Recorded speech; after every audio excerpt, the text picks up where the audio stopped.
Religious indoctrination, programming children before they can think.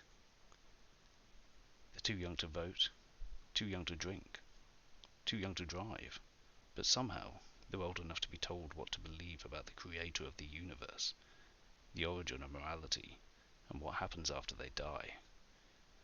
This isn't education, it's indoctrination, and it's time we called it what it is: mental programming before a child can even think for themselves. So what is indoctrination? Indoctrination is when you're taught what to think, not how to think. It's not about exploring questions.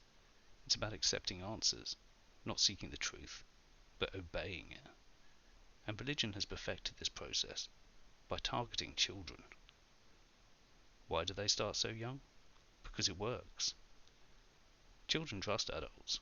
They crave approval. They can't assess evidence or spot manipulation. That's why religious focuses so heavily on early exposure. By age 5, a child who has never heard of hell now believes it's real.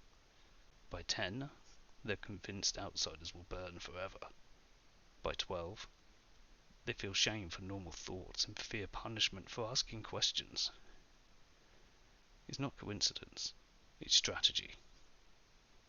Religious children? Really? But somehow, calling a 4-year-old a Christian or a Muslim is normal. That's not identity, that's branding. They're being labelled before they even understand what the label means.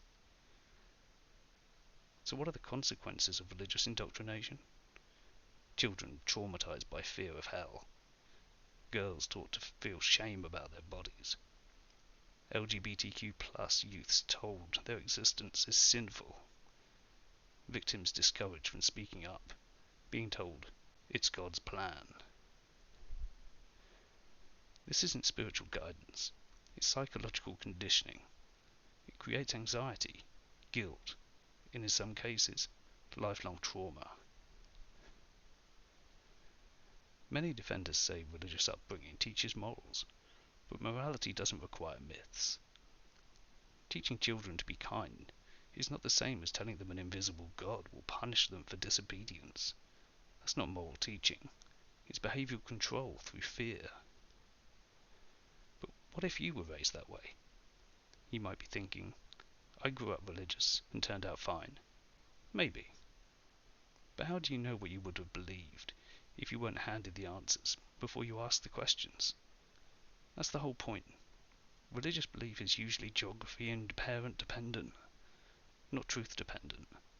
If you were born in Saudi Arabia, you'd more than likely be a Muslim. In India, Hindu. In the US, Christian. And in Brazil, probably Catholic.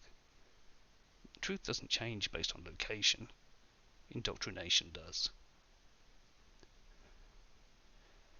In real education, science doesn't punish children for doubting evolution. Maths teachers don't threaten hell if you question geometry. Only religion does that. And why? Because religion can't compete in a fair arena. It needs to grab the mind before it learns how to think critically. Children deserve ideas, not ideology. Questions, not dogma. Truth, not fear. Let children grow up free to explore all ideas, and if religion still makes sense to them as adults, fine. But until then, stop calling it faith. Call it what it is: intellectual control of the most vulnerable minds. Don't raise Christian children, Muslim children. Raise thinking children, prepared to ask questions. Let children think freely. Indoctrination isn't love.